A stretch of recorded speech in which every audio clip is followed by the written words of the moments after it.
वो आपके बच्चे के भविष्य के साथ खेल रहे हैं। दूसरी तरफ सुखविंदर सिंह सुक्खू जी, जिनकी सोच ये है कि जब उन्होंने पहली दफा प्रदेश के मुख्यमंत्री बनने का गौरव प्राप्त हुआ, शपथ ली, कुर्सी पर नहीं बैठे और मंदिर जाकर मत्था टेका और प्रदेश के 4,500 से ज्यादा बच्चे जो अनाथ थे, उसी दिन उन्होंने ये डिक्लेयर किया कि मेरे प्रदेश का कोई बच्चा अनाथ नहीं रहेगा, उनकी माई बाप जो है वो सरकार बनेगी। एक तरफ ऐसी सरकार है, एक तरफ हिमाचल के बच्चों का दुख दर्द समझने वाले सुखविंदर सिंह सुक्खू जी, दूसरी तरफ 4 दफा जिनको आपने जिताकर भेजा है 20,000 की लीड से। आप बताइए कि आपके गांव में अब तक वो 100 करोड़ से ऊपर का संसद निधि ले चुके हैं। आपके गांव में कोई काम हुआ हो तो बताओ मुझे।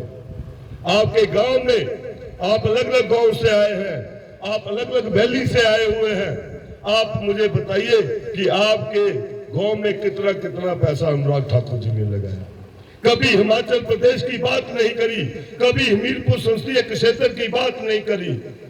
जब भी बात करते हैं पाकिस्तान की करते हैं या अमेरिका की करते हैं। अभी वोट आए हैं, काम तो गिनवाने को है नहीं है, तो आपके बीच आएंगे, बोलेंगे। अभी हमीरपुर में बोला, जिस दिन आप भी बड़ी मात्रा में जहां से मुझे आशीर्वाद देने, जिस दिन मैंने नॉमिनेशन की थी, आप आए थे सब।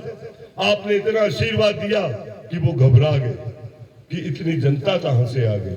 दूसरे दिन उन्होंने भी एक रैली करी और वहां पे बोलने के लिए उन्होंने पता क्या बोला कि अगर जो राहुल गांधी जी है वो जीत गए, उनकी पार्टी जीत गई, हम जीत गए उनके सांसद, तो पाकिस्तान में खुशियां मनाई जाएंगी।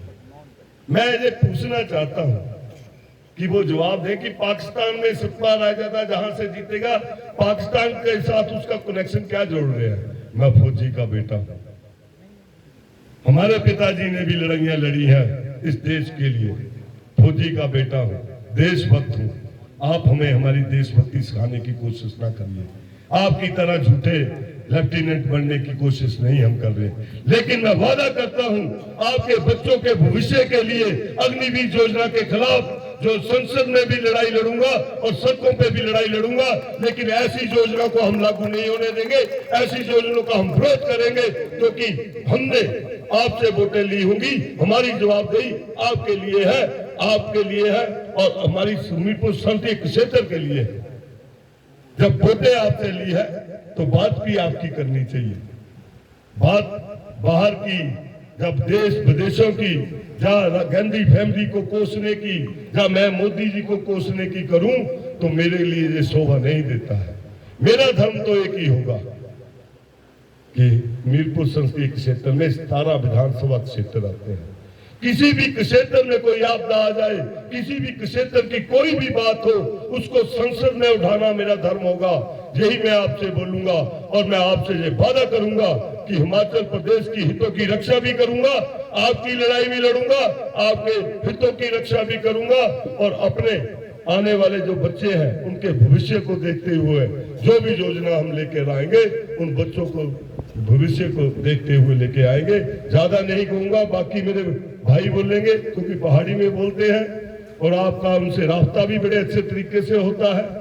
मैं तो आपके आगे वोट मांगने आया हूं और ये भी आपको वादा करता हूं कि जब आप मुझे संसद बनाकर भेजेंगे, आपकी लड़ाई लड़ने के लिए सिर्फ एक व्यक्ति नहीं होगा, इनके साथ दूसरा व्यक्ति भी आपके साथ खड़ा नजर आएगा, क्योंकि तब मेरी भी कॉन्स्टिट्यूंसी होगी जी, आपने मुझे भी वोटें डाली होगी। इस तरीके से मिलकर दो भाई काम करेंगे आपके लिए।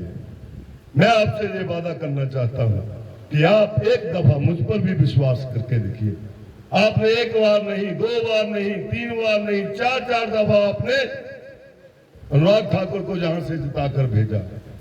ऊना से तो बहुत लीड लेकर आऊंगा, डरता हूं कहीं वो लीड आप ना खत्म कर दें जैसे हमेशा आप कर देते हैं। तो एक बार आप मुझ पर भी भरोसा करिए, एक दफा मुझे भी आजमा कर देखिए। मैं आपसे बात कहूंगा कि आपने अगर भरोसा किया होगा, आपने मुझे वोट डाली होगी, ना तो आपके कभी सिर झुकने दूंगा, ना आपके हितों से कभी किसी को खेलने दूंगा। यही बात करते हुए मैं आप सबका धन्यवाद करना चाहता हूं। जय हिंद, जय भारत।